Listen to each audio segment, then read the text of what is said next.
hoy volvemos al libro de Efesios, ¿ya? Vamos a abrir Efesios capítulo 3, donde nos quedamos la semana pasada, donde nuestro pastor también nos compartió los versículos 1 y 2.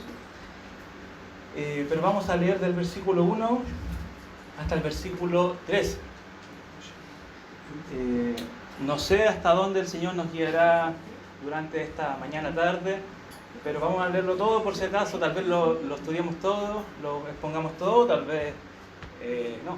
Así que de todas formas vamos a leerlo. Dice: por esta causa yo, Pablo, prisionero de Cristo Jesús por vosotros los gentiles, si es que habéis oído de la administración de la gracia de Dios que me fue dada para con vosotros, que por revelación me fue declarado el misterio, como antes lo he escrito brevemente, leyendo lo cual podéis entender cuál sea mi conocimiento en el misterio de Cristo, misterio que en otras generaciones no se dio a conocer a los hijos de los hombres, como ahora es revelado a sus santos apóstoles y profetas por el Espíritu, que los gentiles son coherederos y miembros del mismo cuerpo y copartícipes de la promesa en Cristo Jesús por medio del Evangelio, del cual yo fui hecho ministro por el don de la gracia de Dios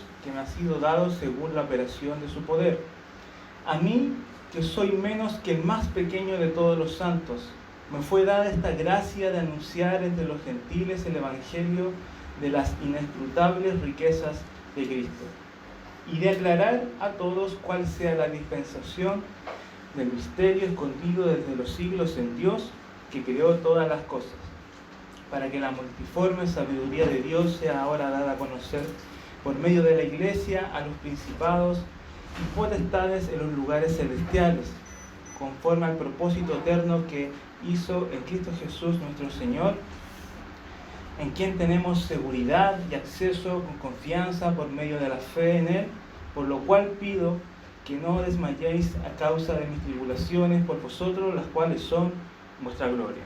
Oremos. Señor, Padre Celestial, te ruego, Padre, que en este momento tú estés con nosotros. Necesitamos de tu presencia, necesitamos entender fielmente tu palabra. Ayúdame a exponerla, Señor, con fidelidad. Ayuda también a nuestros hermanos, a toda la iglesia, a poder estar atentos a tu palabra, a disponer nuestro corazón para poder aprender tu verdad. Que tu Espíritu Santo esté obrando en nosotros, esté obrando en nuestros corazones para no solamente aprender esta verdad, sino también sea una verdad que transforme nuestros corazones. Te rogamos por esto, Padre, porque necesitamos de ti, necesitamos de tu Espíritu Santo, y que en este momento, en este tiempo de poder estar en tu palabra, sea un momento que se pueda glorificar tu nombre, sea un momento en que podamos edificarnos como iglesia y poder crecer juntamente para parecernos cada vez más a Jesucristo. Te lo pedimos, Señor, en el nombre de Jesús. Amén. Ok. Como ustedes bien saben, el capítulo 1, 2 y 3 de la carta de Efesios es más unos capítulos doctrinales. En realidad va a encontrar muy poco, o casi, tal vez solamente un mandato directo que nosotros podemos hacer, como dice en el versículo 13, por lo cual pido que no desmayéis. Tal vez lo único que va a encontrar como mandato. Pero todo lo demás, capítulo 1, capítulo 2, capítulo 3, es solamente doctrina. ¿Ya? Doctrina pura. Ahora, ¿por qué el apóstol Pablo se tomó la molestia de hablar 3 capítulos sobre pura doctrina? Incluso hay creyentes de que no les gusta mucho la doctrina. Y dice, no, yo no soy para estudiar la doctrina, que eso se encargue del pastor y los líderes de la iglesia. Pero ¿por qué Pablo le escribió a la iglesia los primeros 3 capítulos de pura doctrina? Y va a escribir el capítulo 4, va a escribir el capítulo 5 y 6, totalmente con cosas prácticas. Y es porque, hermanos, es imposible vivir una vida práctica para el Señor sin una buena doctrina. La buena doctrina nos va a motivar, nos va a llevar realmente con una motivación correcta a practicar la verdadera doctrina. Nunca vamos a amar a nuestras mujeres, como dice el capítulo 5 de Efesios, nunca vamos a amar a nuestras esposas como Dios realmente quiere, sin entender buena doctrina. Nunca vamos a obedecer completamente y vamos a honrar a nuestros padres como dice realmente y como Dios nos pide, sin entender realmente la verdadera doctrina. Nunca vamos a someternos a los malos jefes que podamos tener, nunca vamos a poder realmente someternos bajo un esposo si no entendemos realmente doctrina. Y tal vez ese es el gran problema hoy en día de la iglesia. Los maridos no aman a sus esposas, tienen un liderazgo deficiente, no quieren liderar sus casas, las mujeres no quieren someterse ante su marido, los hijos son porfiados, desobedientes, no quieren honrar a sus padres, no se importa cualquier cosa, nuestro jefe, lo que diga, si hacer nuestro trabajo bien o mal, porque tenemos un mal concepto de la doctrina. Entonces, hermanos, le animo a tomar muy seriamente estos 3 capítulos y ya hoy viendo ya el último capítulo que nos queda, donde vamos a hablar sobre el ministerio del apóstol Pablo. ¿Ya? Lean ahí el capítulo 3, versículo 1 y versículo 2, que ya muy bien lo expuso nuestro pastor la semana pasada, pero quiero tomar nuestro sermón de hoy día desde esos 2 versículos porque están conectados. Dice: por esta causa yo, Pablo, prisionero de Cristo Jesús, por vosotros los gentiles, si es que habéis oído de la administración de la gracia de Dios que me fue dada para con vosotros. Y hay que dejar muy claro estas 2 cosas, y creo que la semana pasada yo me edifiqué mucho con estos 2 versículos. Pero algo que me llamó mucho la atención es la declaración de Pablo de sí mismo. ¿Quién es él? Cuando Pablo, sabemos por otros escritos, otras cartas, que él era un hombre totalmente preparado, a su muy corta edad tenía muchos títulos, era muy respetado, era un líder genuino que realmente los suyos le seguían.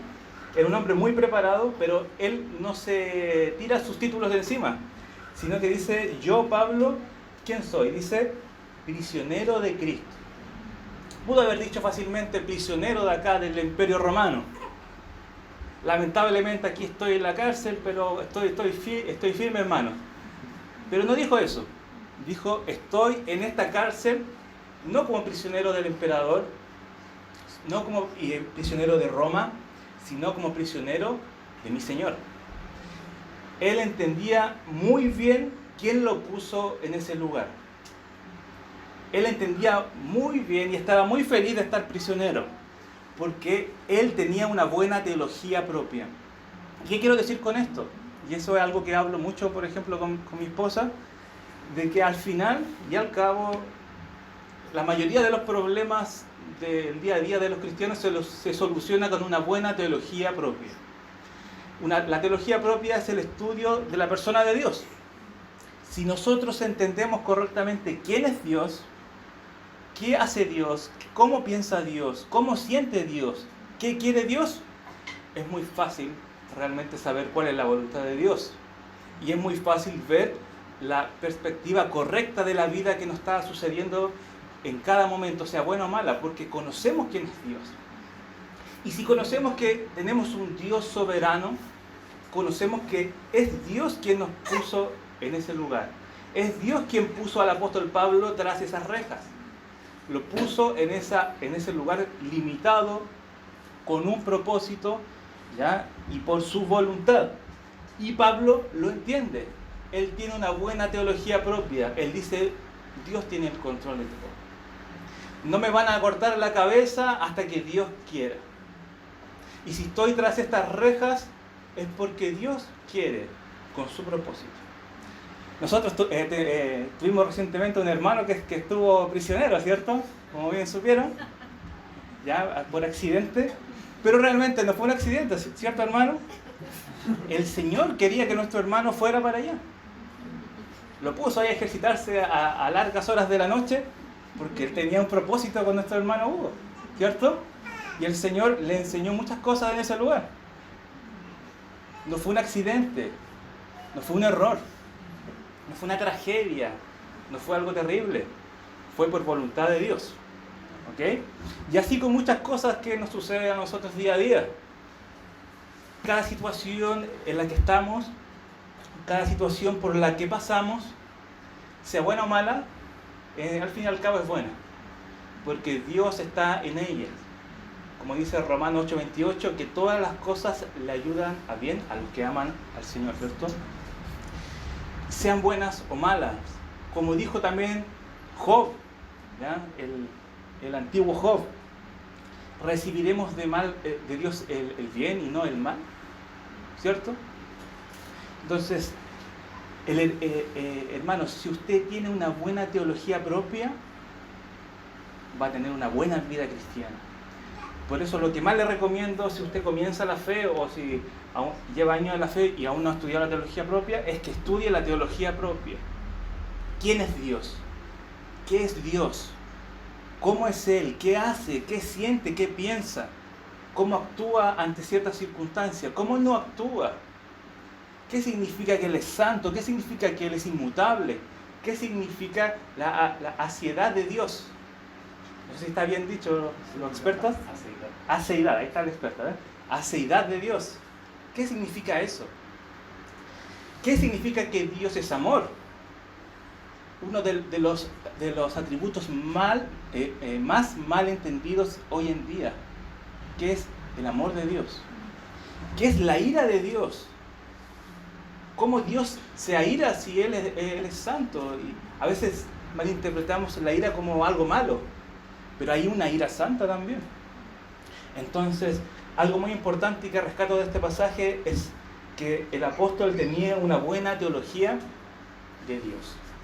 Y le animo a usted a tener una buena teología de Dios también. ¿Ok?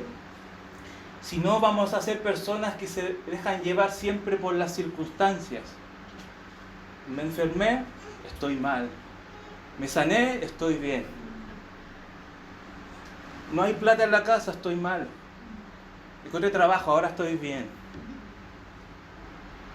Me peleé con mi mujer, estoy mal. Todos se sienten mal, obviamente, con esas cosas. Pero las reconciliaciones son mejores, ¿cierto? Entonces, ahí estoy bien. No tenemos que ser personas que se dejan llevar por el viento, por las cosas de este mundo. Eso es totalmente desconfianza ante la persona y el carácter de nuestro Dios. Por eso les animo a estudiar una buena teología. ¿Quién es Dios? Y segundo dice, si es que habéis oído de la administración de la gracia de Dios que me fue dada para con vosotros. El apóstol le estaba dando por hecho que ellos ya conocían que el apóstol Pablo, más conocido como Saulo, se le había dado esta gran tarea, este gran privilegio de administrar, ¿ya?, el misterio de lo que vamos, y eso es lo que vamos a hablar hoy día, ¿ya?, de administrar, aquí dice, la gracia de Dios, que eso tiene que ver con el misterio. A él se le dio el privilegio de administrar estas cosas, y especialmente ahí dice, tal vez no se nota tanto la Reina Valera, pero dice, con vosotros, se está refiriendo a los gentiles. Dios le dio el privilegio a Pablo de administrar la gracia de Dios a los gentiles. Y algo que me llama mucho la atención, que el pastor dijo la semana pasada, es que Dios es sabio y su sabiduría nosotros no la podemos entender y nuestra lógica no calza mayormente con Él. ¿Por qué? Porque Pablo era el candidato perfecto para ser el ministro para los judíos. El más preparado, humanamente uno piensa y dice, él era el más preparado para destrozar esos corazones de piedra de los fariseos. Pero Dios no lo puso ahí. Dios lo mandó a los gentiles. Pero en cambio puso a Pedro, Simón Pedro. tal vez el hombre con menos letras, el que menospreciaban porque en su primera predicación le dijeron que estaba borracho. La sabiduría de Dios es infinita y no calza mayormente siempre con nuestra lógica. Pero Dios es sabio. Y lo puso a Pablo como administrador de la gracia de Dios a los gentiles, los pueblos no judíos. Miren lo que dice el apóstol Pedro. Dice en 1 Pedro, capítulo 4, versículo 10, cada uno, aquí cada uno se refiere a cada creyente, cada uno según el don que ha recibido. Entonces implícitamente nos está diciendo que cada creyente ha recibido un don, ¿cierto? ¿No estoy bien? Cada uno según el don que ha recibido, ¿qué dice ahí? Ministrelo a los otros. ¿Y cómo dice ahí después? Como buenos administradores de la multiforme gracia de Dios. Entonces les quiero decir que esa labor como administrador no la tuvo solamente Pablo o Pedro o otro de los apóstoles, sino que la tenemos todos nosotros, según el don que el Señor nos haya repartido a nosotros. Entonces todos nosotros somos administradores de la gracia de Dios, todos según el don que Dios ha puesto dentro de nosotros. Después vamos a ver que puede ser enseñar, puede ser servir, puede ser dar, puede ser evangelizar, puede ser muchos otros dones que la Biblia también nos enseña. Pero guarda este versículo, dice, cada uno según el don que ha recibido, ministrelo. Esa palabra es diácono. Diaconícelo a los demás. Sirva a los demás. El don que nosotros tenemos es para diaconizar a los demás. Si el Señor me ha dado un don de enseñanza, por ejemplo, no es para yo estudiar solo en la casa y gloriarme en mi habitación hasta que muera con las maravillas de la gracia de Dios yo solo, sino que me lo ha dado para que yo lo comparta, para que yo lo dé, porque no es mío. El don principalmente no es mío, es del Señor, es parte del carácter de nuestro Cristo. El don es del Señor, es parte de la gracia de Dios. Y Dios no nos debe a ninguno de nosotros gracia. Él no es deudor de gracia, tampoco de misericordia, además. La gracia es gracia, ¿cierto? Yo la recibo gratuitamente solamente porque Dios quiere. Así que cuando nosotros vamos al trono de la gracia, no vamos a pedir lo que nosotros queremos, sino que vamos al trono de la gracia. Arrodillarnos delante de Él y decir, Señor, estoy así, dame lo que tú creas que es mejor. Estoy dispuesto a ser beneficiario de tu gracia. Entonces, todos nosotros somos administradores de la gracia de Dios. Si usted tiene el don de evangelizar, es para dárselo a los demás. Si usted tiene algún conocimiento acerca de la Escritura, disipule a los demás. Todos debemos ejercer nuestros dones. Todos debemos ejercer nuestros dones y los motivos que le voy a dar después al final tienen que ser suficientes para que en este día usted se vaya y comience a meditar en su casa. ¿Qué tengo que hacer, Señor? Como mismo Pablo lo dijo, ¿qué quieres que yo haga? ¿Cierto? Volvamos a Efesios capítulo 3. Entonces Pablo tenía una buena teología propia, era administrador de la gracia de Dios a los gentiles, él sabía muy bien a dónde él tenía que ir, ¿ya? Pero leamos el versículo 3. Dice lo siguiente: que por revelación, esa palabra revelación es apocalipsis, ¿ya?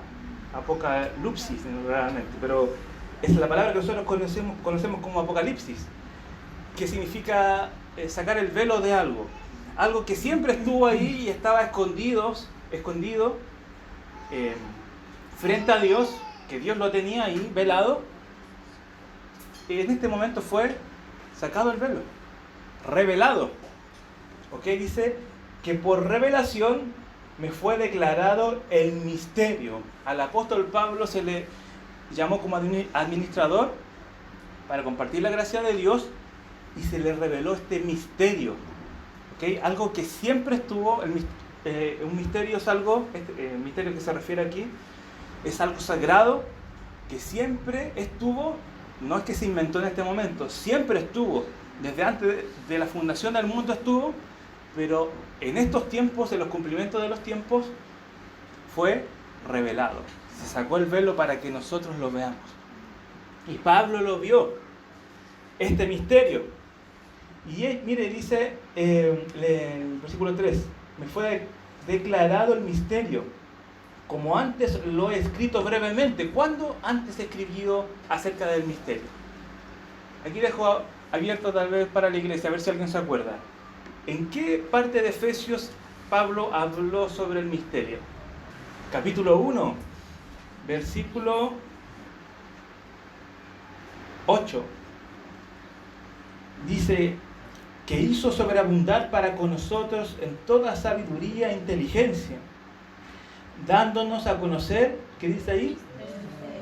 El misterio, la misma palabra de allá, el misterio de su voluntad, según su beneplácito, el cual se había propuesto en sí mismo.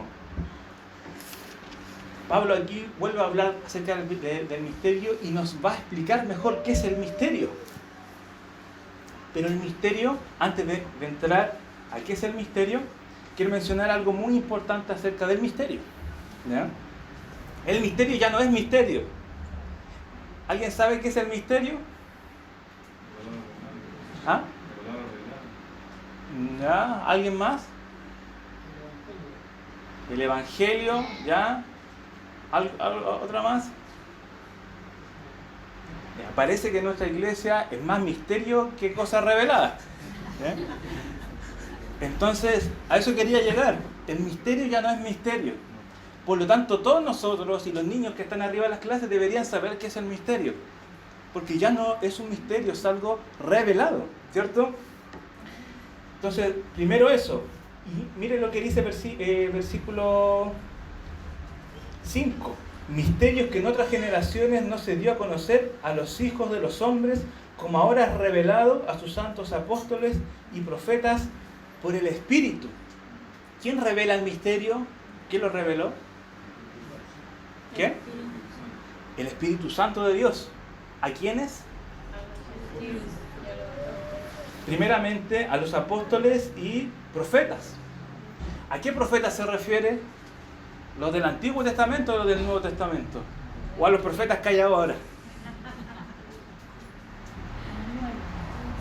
Ahora, los apóstoles y los profetas, a ellos se les reveló el misterio, ¿ya? Principalmente a Pablo para los gentiles, pero también a los demás. Los apóstoles son los apóstoles que ustedes conocen, pero los profetas, tenemos que entender, hermanos, que son los profetas del primer tiempo. Dios, y usted lo puede buscar en muchos pasajes del Nuevo Testamento, en el Nuevo Testamento había profetas, porque ellos no tenían la palabra escrita, no tenían el canon cerrado, tenían profetas que ellos también iban hablando palabra de Dios. Por ahí aparece un profeta llamado Ágabo. ¿Ha escuchado de Ágabo? Era un profeta del Nuevo Testamento. ¿Ok?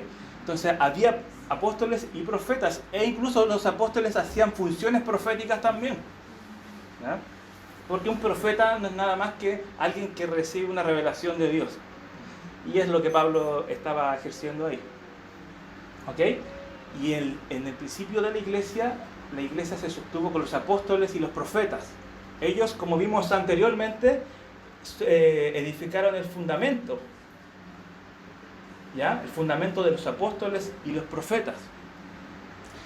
Dios le hablaba a ellos para ir viendo que realmente esta palabra que tenemos nosotros ahora en nuestro Nuevo Testamento fuera verdad. ¿Ya? E incluso dentro de la iglesia habían varios profetas. Y habían personas con discernimiento de espíritu. ¿Y ellos qué hacían?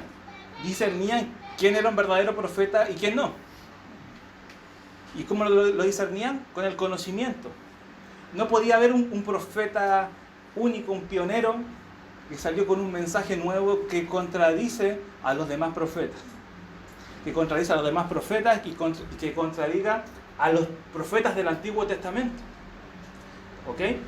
Entonces, quería decirle eso porque nosotros, dice también Pedro, tenemos la palabra profética más segura. ¿Necesitamos un profeta que se levante entre nosotros hoy en día? Claro que no. ¿Por qué? Porque tenemos la palabra profética más segura. Aquí está todo lo que Dios quiere decirnos para nosotros. Y si hay algo que no dice, es porque usted no necesita saberlo. Las cosas que no están escritas no son para nosotros. Hay un pasaje en Deuteronomio 29 que dice que las cosas escritas son para nosotros, reveladas para nosotros y para nuestros hijos. Por lo tanto, las que no están escritas no son para nosotros. Y no tenemos que afanarnos por descubrir esas cosas. Todo lo que está escrito en la palabra de Dios es suficiente para nuestra vida. Y esto es muy importante. ¿Sabe por qué? Porque yo sé que el enemigo hoy en día, su ataque más central, aparte de atacar el pastorado y atacar a las familias de la iglesia, es atacar a la palabra de Dios. Porque es la palabra profética más segura. ¿Usted cree que el enemigo se está encargando de los profetas de hoy en día? ¿Está ocupado con ellos, bloqueándole los mensajes? No. Le sirven a ellos, a él. Pero él ataca fervientemente la palabra de Dios, siempre lo ha hecho. ¿No? Es la misma técnica desde hace siglos, atacando la palabra de Dios. ¿Se acuerda de Adán y Eva? Eva apareció la serpiente y Eva le dijo, Dios nos dijo que no podemos comer de este árbol. ¿Y qué dijo Satanás? Así que Dios les dijo. ¿Qué estaba haciendo Satanás?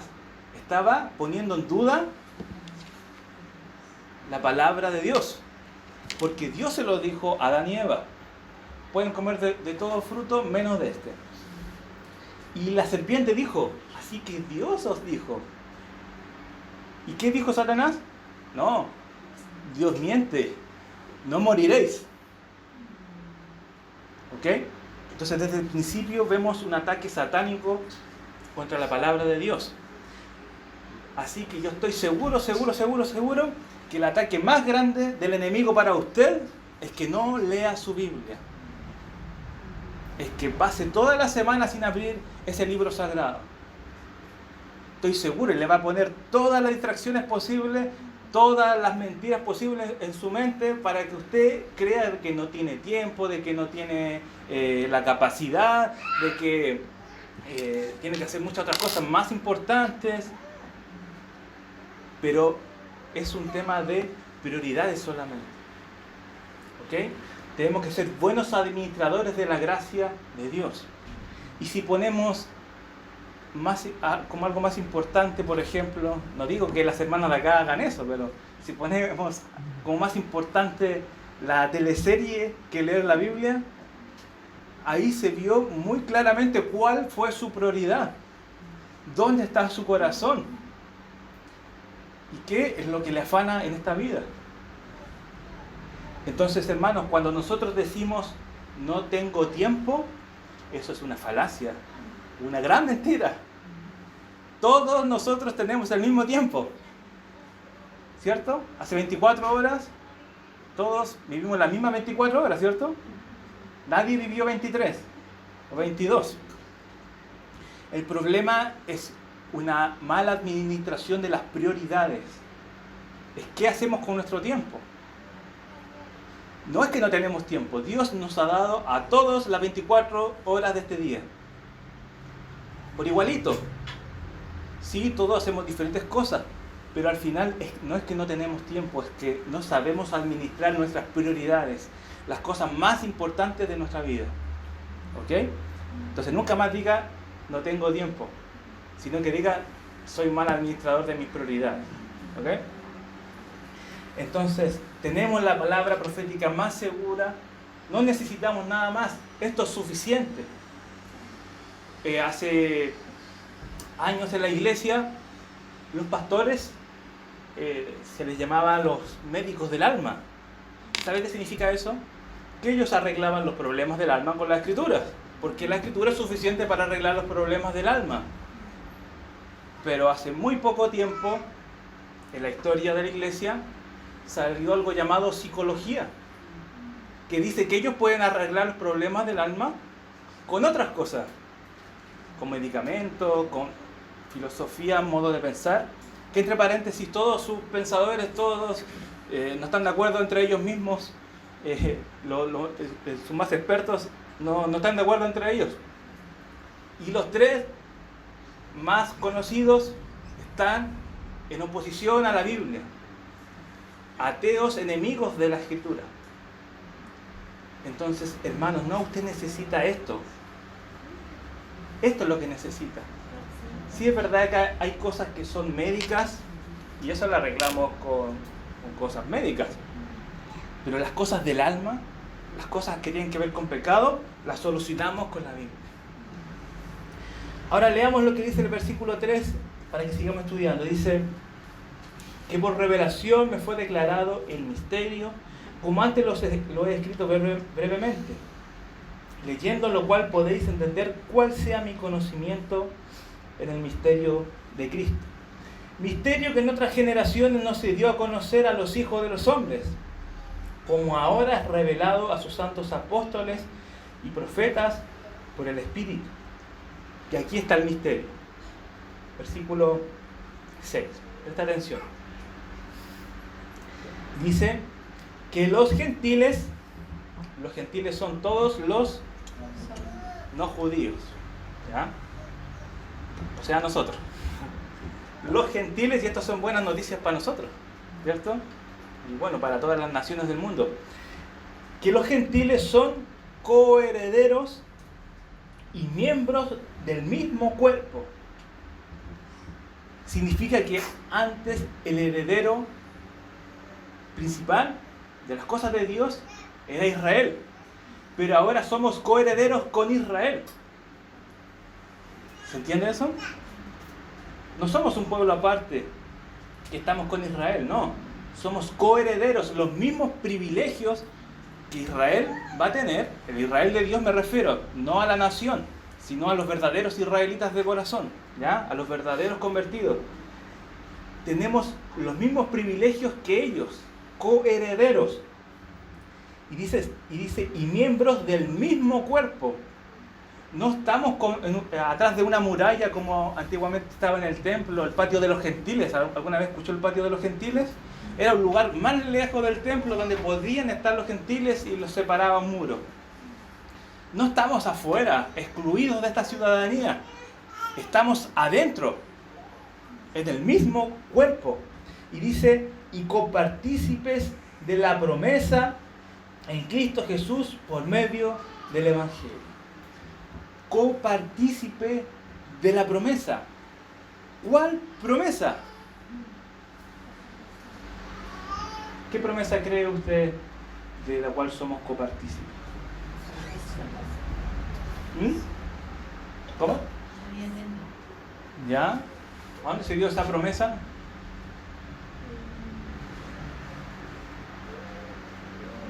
Sí, somos copartícipes de la vida eterna, ¿sí? Pero aquí dice de la promesa. ¿A qué se refiere con la promesa? ¿Cuál es la promesa más notable de toda la Escritura? ¿Ah? Sí, Cristo es el prometido, bien. ¿A quién se le dio la promesa? ¿Ah? A Abraham. A Abraham se le dio la promesa de que en la simiente de él, un hijo de él, en la simiente de él, iban a ser benditas todas las familias de la tierra, o todas las naciones de la tierra. Y eso, obviamente, si lo pensamos hoy en día, es muy claro, ¿cierto? Un hijo de Abraham iba a traer bendición para todas las razas, todas las personas, todas las tribus del mundo. Y ese hijo de la promesa es Jesucristo, ¿cierto? Y en él con este misterio revelado que vamos a seguir profundizando, somos benditos nosotros, en este país apartado del mundo, que la mayor parte del primer mundo ni lo conoce. Nosotros somos copartícipes de esta promesa, somos coherederos. ¿Y sabe de qué es dueño Dios? ¿Alguien sabe de qué es dueño Dios? ¿De todo? Por lo tanto, usted es heredero de todo. ¿Se da cuenta de eso? Somos coherederos de las cosas de Dios. En Mateo capítulo 5 dice que los justos heredarán la tierra del Señor, y nosotros la vamos a heredar porque es del Señor. No es algo pequeño lo que está diciendo acá. Siempre los judíos pensaron que ellos tenían la absoluta salvación y que el Mesías era solamente para ellos, y que incluso los gentiles eran solamente leña o carbón para tirar al infierno. Paganos. Y sí, éramos muy paganos. Y aún el mismo Abraham, hermanos, el mismo Abraham, dice Josué capítulo 28, dice que el Señor llamó a Abraham cuando él estaba con sus padres, con sus hermanos, ofreciendo rituales paganos a los demonios. Abraham estaba haciendo eso. Era un pagano total, distorsionado de corazón, de mente, perverso, adorando a dioses ajenos, a demonios. Y Dios va y dice: Abraham, ven. Lo llama y le dice: te voy a mostrar una tierra que tú no conoces. Y va trabajando en la vida de Abraham. Y desde ahí va a venir el pueblo israelita. Pero también fue y nos llamó a nosotros cuando estábamos sumergidos en nuestro paganismo. Chile es una tierra bien pagana, hermanos. Muchos demonios en este lugar. Mucha brujería. El lugar de donde yo vengo, donde yo nací, después con el tiempo supe de que se le conocía como el nido de brujas, porque había muchas personas que practicaban la brujería. Eso no quedó en el pasado. El satanismo, la brujería, el paganismo, la idolatría, el consumismo, todas esas cosas tienen que ver con el paganismo. Idolatrizar a otra cosa en vez de Dios, al Dios verdadero. Poner cualquier otra cosa. Y nosotros los gentiles fuimos rescatados de esa vana manera de vivir. Fuimos rescatados de ese paganismo. Y también, más encima, ahora somos coherederos de las cosas de Dios. Copartícipes de la promesa. Esa promesa que por muchos años los gentiles veían a Israel, veían a Jehová su Dios y decían: nosotros es imposible que seamos copartícipes de esas promesas. La promesa dada a Abraham. Pero ahora nosotros, y esto es parte del misterio, somos copartícipes. La promesa es para nosotros. Todos los que tienen fe, dice Gálatas, son hijos de Abraham. ¿Ya? Somos copartícipes por la fe. Por eso dice el versículo 6 que somos coherederos, miembros del mismo cuerpo. Dios no nos ha separado como naciones, sino que nos ha unido. Por eso hoy en día en nuestra iglesia podemos tener gente de diferentes nacionalidades.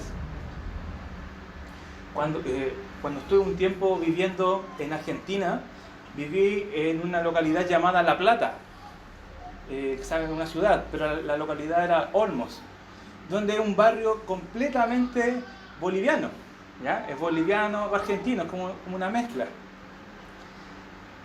Y me enviaron a hacer ministerio allá, a ayudar en la predicación y esas cosas. Pero es muy difícil que un chileno entre al pueblo boliviano.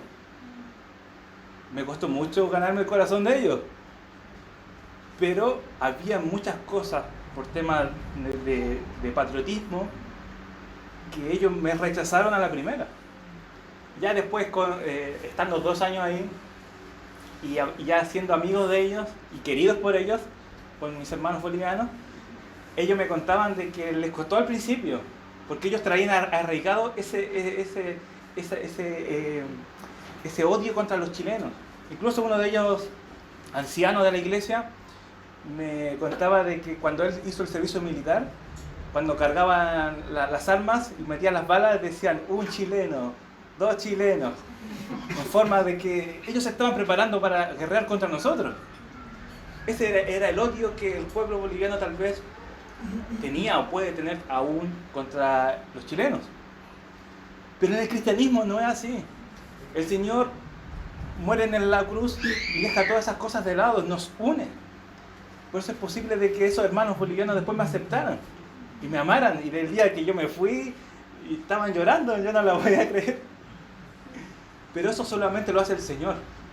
No lo hice yo ni ellos, sino que el Señor, porque Él nos une en un mismo cuerpo. Yo soy coheredero con ellos y con mis hermanos argentinos, con mis hermanos peruanos, con mis hermanos chinos, mis hermanos iraníes. En todas partes del mundo hay hermanos en Cristo, coherederos y copartícipes de la promesa. Y eso es básicamente lo que nos dice el contexto. Mira el versículo 11 del capítulo 2. Dice, por tanto, acordaos de que en otro tiempo vosotros los gentiles, en cuanto a la carne, erais llamados incircuncisión por la llamada circuncisión hecha con mano en la carne. En aquel tiempo, dice, estabais sin Cristo. Dice, alejados de la ciudadanía de Israel. Y tercero, ajenos a los pactos. ¿De qué? De la promesa. Lo que significa que ahora estamos con Cristo. Hemos sido acercados a la ciudadanía de Israel. Y también ahora ya no son ajenos los pactos de la promesa para nosotros. Sigue diciendo, pero ahora en Cristo Jesús, vosotros que en otro tiempo estabais lejos, habéis sido hechos cercanos por la sangre de Cristo, el Mesías. Porque Él es nuestra paz, que de ambos pueblos, tan opuestos, tan enemigos, ya ambos pueblos hizo uno, derribando la pared intermedia de separación, aboliendo en su carne las enemistades. Cuando nuestro Señor Jesucristo estaba siendo azotado, Él estaba aboliendo esta separación. La ley de los mandamientos expresados en ordenanza, todas las cosas que nos separaban, dice, para crear en sí mismo de los dos un solo y un nuevo hombre, haciendo la paz. Y mire este pasaje que viene ahora, porque este pasaje me impacta mucho. Y mediante la cruz reconciliar con Dios a ambos en un solo cuerpo. Cuando nuestro Señor Jesucristo estaba colgado en esa cruz, ya dice, mediante la cruz, Él estaba reconciliando no a Dios con los pueblos. Él estaba reconciliando a los pueblos con Dios, que es muy diferente. Dios no tenía que reconciliarse con nadie. Él estaba bien. Él no tenía nada que hablar, nada que perdonar. Él era glorioso. Él estaba bien. Santo, santo, santo. Nosotros no. Pero Cristo lo que hizo en esta cruz, en esta preciosa cruz, Él reconcilió a nosotros con Dios, a los judíos y a los gentiles, a todos nosotros juntos con Dios, matando en ellas las enemistades. Y vino y anunció la buena nueva de paz a vosotros, los que estabais lejos, los gentiles, y los que estaban cerca, los judíos, porque por medio de Él los unos y los otros tenemos entrada por un mismo Espíritu al Padre. Nuestro Padre, Dios, es el mismo Padre de nuestros hermanos bolivianos, de nuestros hermanos argentinos, de nuestros hermanos judíos. ¿Por qué? Porque todos nosotros somos, sin excepción alguna, como dice Romanos capítulo 1 y capítulo 2, culpables delante de Dios. ¿Ok? Este es el misterio. En el Antiguo Testamento tal vez no va a ver tan clara, de una forma tan clara, que Dios va a enviar a su Hijo, a su Mesías, y va a sacrificarlo en una cruz para reconciliar a dos pueblos enemigos y ponerlos en un mismo cuerpo y hacerlos coherederos y copartícipes de la promesa. dándole toda la posesión que le pertenece al Hijo, únicamente al Hijo de Dios, pero ahora compartiéndola con nosotros. Tal vez algunos de ustedes, yo lo hice, alguna vez en mi vida cristiana dije, oh, me hubiera gustado vivir en el tiempo de Jeremías, o en el tiempo del profeta Isaías, o en el tiempo de Daniel, el profeta también. Porque era más fácil, Dios te hablaba y le preguntabas cualquier cosa y ya, sabes todo. Pero no le hubiera gustado vivir en ese tiempo, porque ellos no tenían toda la luz que nosotros sí tenemos. ¿Cuál fue el mayor profeta del Antiguo Testamento? Más fuerte. Sí. ¿No? Juan el Bautista, Solo lo sabemos porque Jesús lo dijo, ¿cierto? No hay profeta mayor que Juan el Bautista, ¿ya? Porque Juan el Bautista es el último de los profetas del Antiguo Testamento. ¿Recuerdan eso? Pero ¿qué dijo además Jesús? Pero el menor del reino es mayor que él. ¿Qué significa eso, hermano? Que el menor de esta iglesia, imaginemos que solamente esta iglesia pertenece al reino, imaginemos. El menor de acá, el más maduro, el que tiene menos conocimiento, es mayor que Juan el Bautista. ¿Y saben por qué dijo eso? Porque nosotros tenemos el misterio revelado. Tenemos más conocimiento que Juan el Bautista. Juan el Bautista, cuando estaba preso y ya prontamente le iban a cortar la cabeza, él mandó a sus discípulos a preguntar a Jesús si él era el Mesías. Él igual tenía dudas, no estaba totalmente con todo el conocimiento, y él en su visión no veía hasta el Apocalipsis y él regenerado, no. Él tenía dudas. Él sabía que él iba a ser quien iba a darle la entrada al Mesías, nada más. Las profecías del Antiguo Testamento. Pero nosotros tenemos mayor luz que Juan el Bautista, porque nosotros sabemos que Jesús es el Cristo y tenemos detalles preciosos que Juan no los conoció. Detalles preciosos acerca de que él iba a reconciliar a los judíos con los gentiles. Tal vez eso no se le pasaba por la cabeza de Juan el Bautista. Tenemos detalles preciosos acerca del futuro, cuando Cristo regrese con poder para estar para siempre con Él. Tenemos detalles preciosos de que nosotros conocemos la gracia de Dios porque conocemos que el Hijo, el Mesías, fue crucificado, maltratado por los gentiles y los judíos, por todo el mundo. Tal vez Juan no se imaginaba esas cosas. Muchos de los judíos pensaban que el Mesías iba a venir e iba a derrotar a los romanos e iban a gobernar el mundo. Pero eso no fue lo que pasó.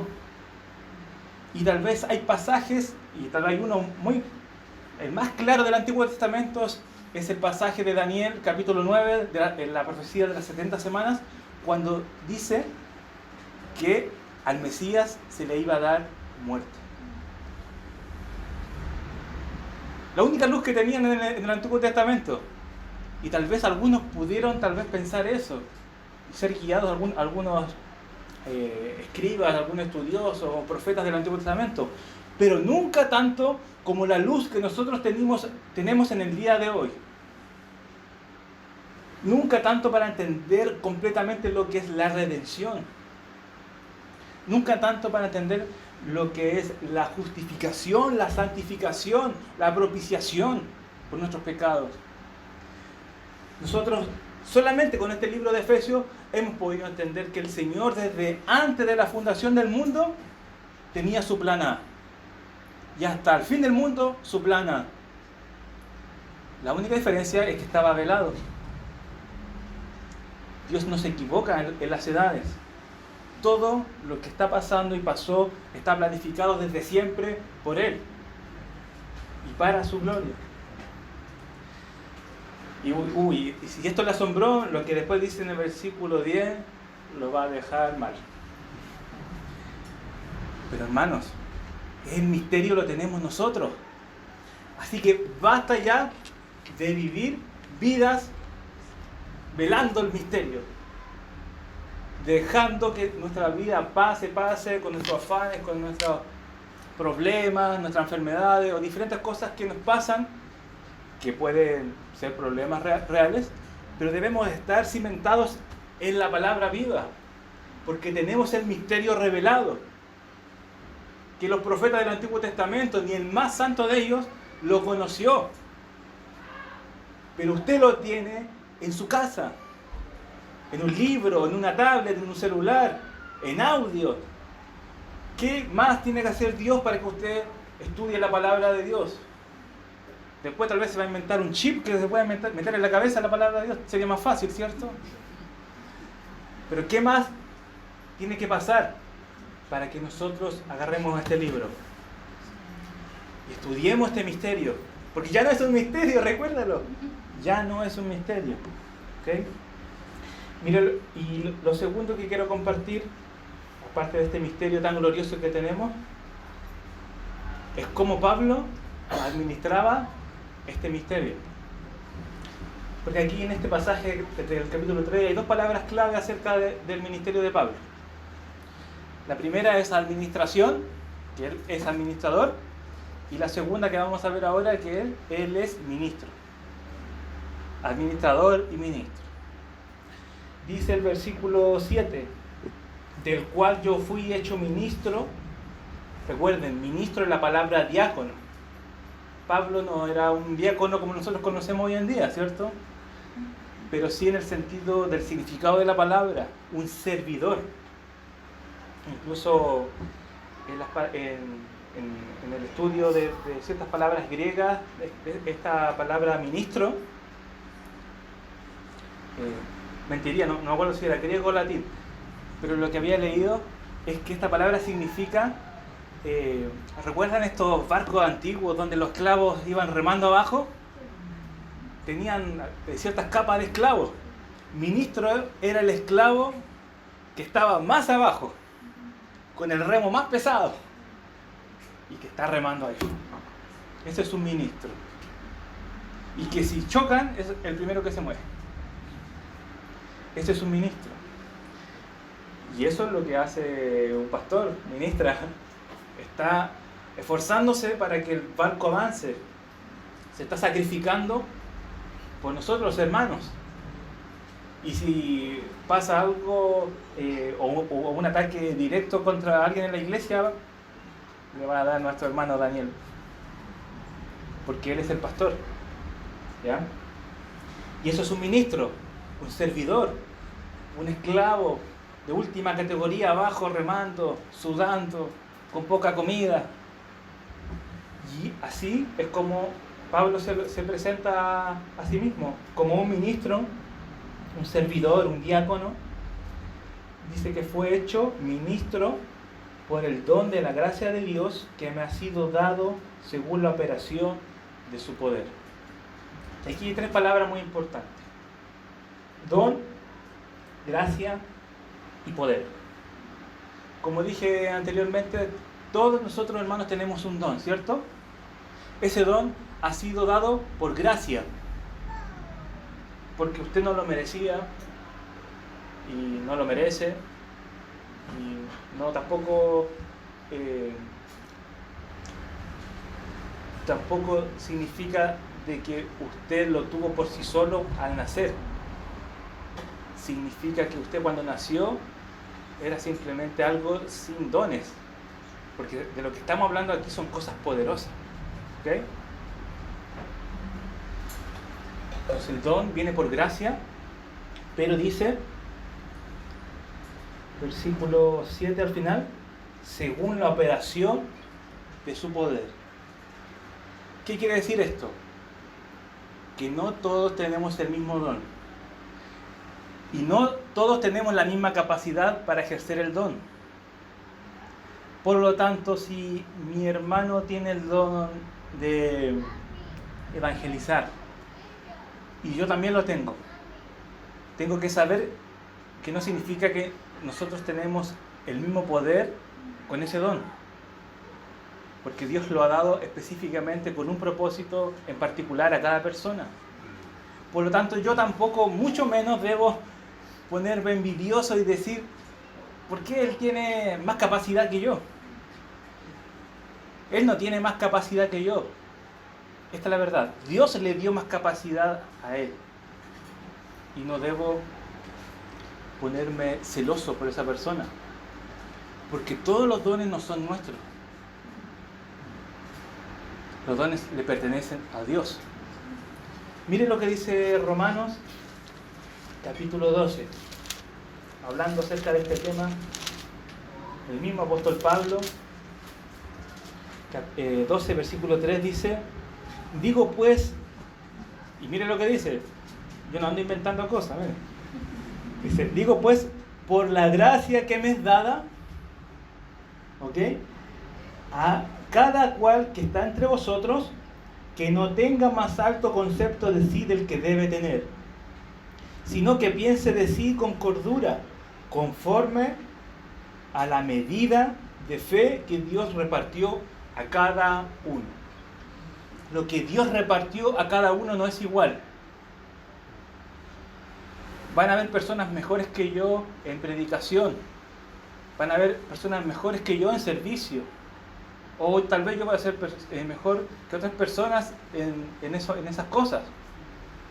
Pero por un lado yo no debo ponerme envidioso por esas cosas, y tampoco por otro lado debo jactarme de que tengo más que otro. Sino que tengo que hacer lo que tengo que hacer, porque me fue dada con un propósito, no para jactarme o no para tener envidia, sino para lo que dice este pasaje. Versículo 4.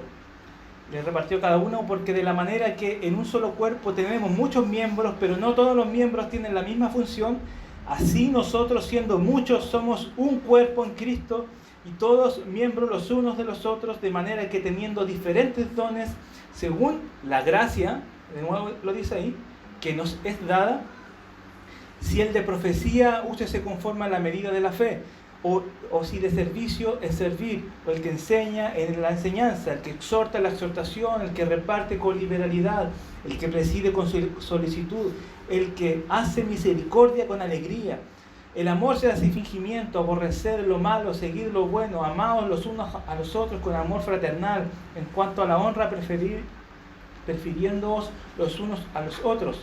En lo que se requiere diligencia, no perezosos, fervientes en espíritu, sirviendo o diaconizando al Señor.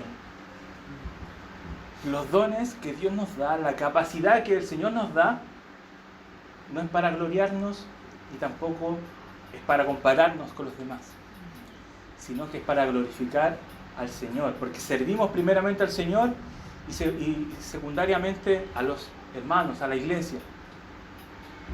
Y debemos tener este corazón que el apóstol Pablo en el capítulo 3 de Efesios dice en el versículo 8: a mí que soy menos que el más pequeño de todos los santos.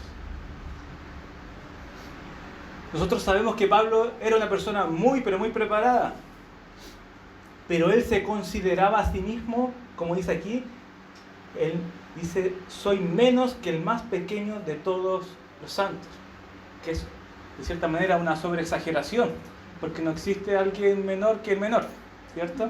Está diciendo, yo soy menor que el menor.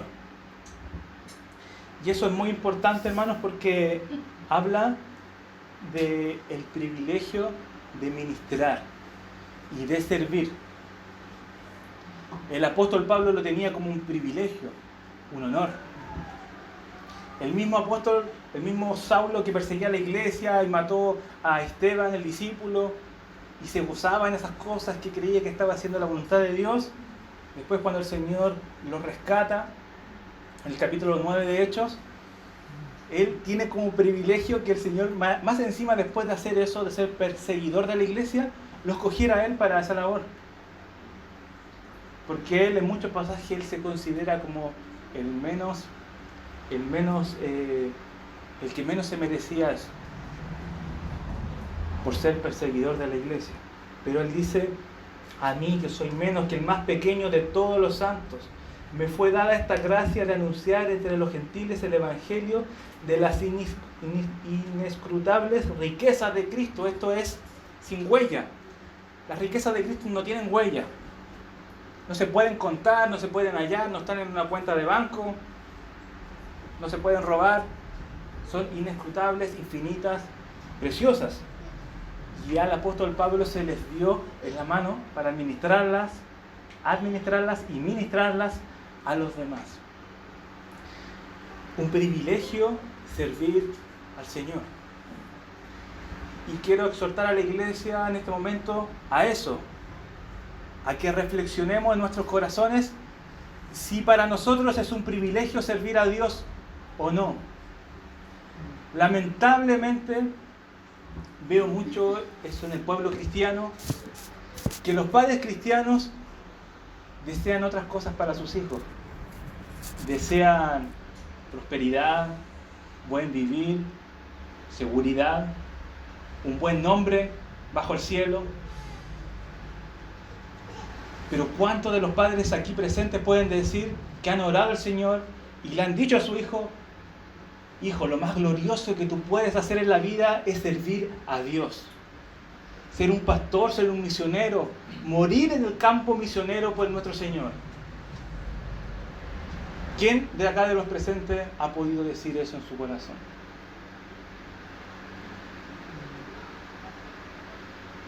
¿Es un privilegio servir a Dios?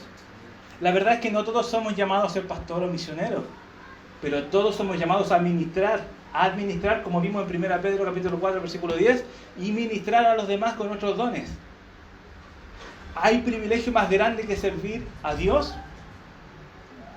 Si usted encuentra muy grande y muy honorable servir al presidente de la República, eso es rebajarse ante servir al Señor, el Rey de Reyes. Recuerda su nombre. ¿Hay un privilegio más grande que servir a Dios? ¿Y por qué nosotros no alentamos a nuestros niños de nuestra iglesia a morir por la causa de Cristo? A que derramen su sangre, su sudor, si no van a morir por la causa de Cristo. ¿Está eso en nuestro corazón? Está bien que quieran ser profesionales, que quieran tener esto y estas otras cosas, está bien. Pero nunca eso va a ser más sublime y superior que servir a Dios. Nunca. Todas las cosas que poseía Pablo, todas sus posesiones, todos sus estudios, toda su autoridad que tenía, ¿sabe lo que dijo el apóstol Pablo en la carta de Filipenses capítulo 3 acerca de esas cosas? Lo tengo como pérdida. ¿Ya? La palabra es excremento. No voy a decir la palabra que nosotros conocemos. Para él era eso, insignificante. Insignificante. ¿Por qué? Porque lo más glorioso que existe en la vida, hermanos, es servir a Dios. Y sea llamado usted o no, lo más glorioso para su vida es servir a Dios. Es que yo solo tengo el don de misericordia. Eso es lo más glorioso para usted, ejercer la misericordia en la iglesia. Es que yo tengo solamente tengo poco conocimiento de las cosas de Dios. No importa, ese poco conocimiento que usted dice que tiene, el Señor se lo ha dado por su gracia en esa medida para que usted lo administre a los demás. No espere ser un Spurgeon, un apóstol Pablo para enseñar a otros. Lo que usted ya sabe ahora es una medida de fe, una medida de gracia que Dios ha puesto en usted. Y no lo ha puesto en usted para guardarlo, para poner el velo, sino para que cada vez que estemos frente a gentiles que pueden ser coherederos o copartícipes, usted le abra el velo, porque ya está abierto. Le diga: tú, si crees en Cristo por fe, eres coheredero con todos los santos. Tenemos este gran privilegio de servir a Dios, y es mi oración, mi deseo, de que sea su deseo también, y a su familia. Lo más glorioso que sus hijos pueden hacer es servir a Dios. Esa gloria es incomparable con todas las cosas, puestos, nombres que pueden existir en este mundo. ¿Ok? Versículo 9 dice: y declarar a todos cuál sea la dispensación del misterio escondido desde los siglos en Dios. O sea, este misterio no es que se inventó cuando Jesucristo fue encarnado, no se inventó ahí, estuvo siempre escondido en Dios, dice, ¿ya? Desde los siglos. Y el apóstol se encargaba de aclarar estas doctrinas en la iglesia. Nuestro Dios que creó todas las cosas. Y vamos a terminar en este pasaje. Para que la multiforme sabiduría de Dios, ¿ya? O la infinita sabiduría de Dios, sea ahora dada a conocer por medio de la iglesia a los principados y potestades en los lugares celestiales. Si ustedes después quieren ver mi Biblia, este versículo 10 lo tengo marcado así como un círculo y al lado bien grande le tengo un signo de interrogación. ¿Por qué? Porque pasé muchos años sin entenderlo. No me calzaba a mi cabeza. Porque relacionaba principados y potestades con lo que dice el capítulo 6, versículo 10, con demonios. Entonces yo decía, ¿cómo la sabiduría de Dios es dada a conocer por medio de la iglesia a los demonios? No tiene mucho sentido. Pero después, estudiando mejor las palabras, me di cuenta que en realidad esas palabras, lugares celestiales, no se relaciona tanto con los demonios, sino que se relaciona más con Dios. Por ejemplo, en el capítulo 1, versículo 3 dice: bendito sea el Dios y Padre de nuestro Señor Jesucristo, que nos bendijo con toda bendición espiritual. ¿Dónde? En los lugares celestiales en Cristo. Y así hay muchos versículos a través de Efesios, usted puede verlo, que se refiere donde está Dios, donde está Cristo centrado a la diestra de Dios. Entonces mire lo que está diciendo aquí mi querido hermano. Dice, para que la infinita sabiduría de Dios, ¿ya? Que solamente Dios la puede comprender absolutamente, sea ahora dada a conocer por medio de la iglesia. Vamos entendiendo, la sabiduría de Dios, la infinita, incomprensible sabiduría de Dios es dada a conocer gracias a nosotros, o por medio, mejor, vamos a ocupar esta palabra, por medio de nosotros, a los principados y potestades de los lugares celestiales. ¿A quién se refiere la Escritura cuando dice principados y potestades? Si usted es un estudioso de la Biblia y llega a su casa y empieza a averiguar potestades, principados, generalmente son ángeles. Pero estos ángeles no son ángeles caídos, son ángeles que están en los lugares celestiales, donde está el Cordero sentado a la diestra de Dios.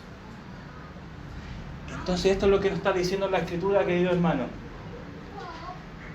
Que nosotros, la iglesia, con toda esta gracia revelada sobre nosotros, el misterio, etc., estamos de cierta manera mostrando la sabiduría de Dios, la infinita sabiduría de Dios a los ángeles.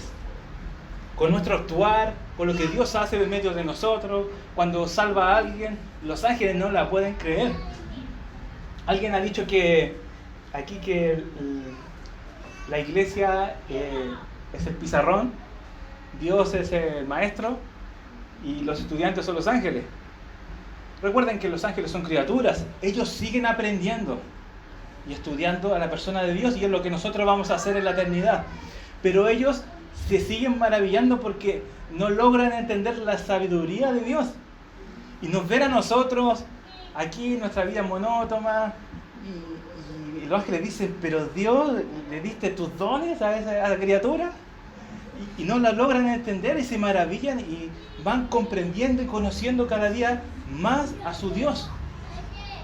Cuando nosotros, que éramos paganos rotundos, inmundos, personas impías, de repente Dios derrama su gracia sobre nosotros, ellos quedan asombrados por la gracia de Dios, por la sabiduría de Dios. Cuando Dios permite cosas en la iglesia, los ángeles dicen, a ver, Dios, ¿por qué permitiste que pasara esto en la iglesia? ¿No debieran tal vez estar así, de esta manera? Dios le dice, no, ahí van a entender, esto es sabio. Y después ven los resultados a través del tiempo y dicen, qué grande, qué sabio es nuestro Dios. Los ángeles aprenden de nosotros, aprenden con nosotros, mejor dicho. Entonces, ellos nos conocen, Ellos saben nuestra vida débil, nuestra vida impía, nuestra vida tan poco entregada ante el Señor. Ellos saben si leemos la Biblia a la semana o no. Ellos saben todas esas cosas. Y tal vez aún dicen, el Señor, mira a tu hermano, ¿por qué no despierta sus corazones? Y el Señor dice, tranquilo, hay un tiempo, mira lo que voy a hacer con la iglesia de Ciudad Satélite. Entonces, hermanos, tenemos que ser una iglesia que sea una iglesia que glorifique al Señor y que cada vez más fuerte se sienta que los ángeles dan gloria a Dios por nuestro actuar y por la sabiduría que Dios hace en nuestras vidas. Le animo a meterse, a investigar sobre el misterio, porque es una revelación para nosotros, no es algo muy difícil de entender. Y si es difícil de entender para usted, es que algo está mal. Tal vez lo está aprendiendo de la forma incorrecta, ¿ya? Pero para eso hay pastores y maestros, ¿ok? Que Dios ha dado como dones también, como hemos hablado, a la iglesia. Y por otro lado, le animo a servir, a ministrar. Todos somos administradores de las cosas de Dios, de nuestro tiempo, de nuestra familia, del ministerio, de nuestros dones. Le animo a administrar y ministrar a los demás, ¿no? Señor, gracias Padre. Has sido tan bueno, Señor, con nosotros. Gracias por tu gracia, por tu misericordia. No merecemos nada de lo que poseemos, nada de lo que tenemos en nuestra vida. Gracias porque tú nos has dado abundantemente, como dice tu palabra, tan abundante que no podemos entender, ni imaginar, ni podíamos también soñar lo que tú nos has dado hasta ahora. Por eso también confiamos que lo que tú nos mostrarás y nos darás en el futuro es grande, es precioso y es digno de glorificarte. Ayúdanos, Señor, como iglesia, a estudiar tu palabra, a meternos en ella, a que salgan preguntas difíciles en nuestra vida para entender tu palabra, a escudriñar tu escritura, a descubrir nuestros dones estudiándola, sirviendo a los demás. Y Señor, que tú tengas piedad de cada uno de nosotros, porque necesitamos ejercer estos dones, necesitamos, porque no queremos llegar, Señor, en el día de la recompensa humillados, Señor, porque menospreciamos esos dones que tú nos has dado. Perdónanos, Señor, por ser personas negligentes, que hemos dejado de lado esta sabiduría, este misterio revelado, estos dones que tú nos das. Danos humildad para ejercerlo. Humíllanos si es necesario, Señor. Haznos llorar si es necesario, para que seamos más como Jesús. Te lo pedimos, Padre, y te damos la gloria. En el nombre de Jesús. Amén.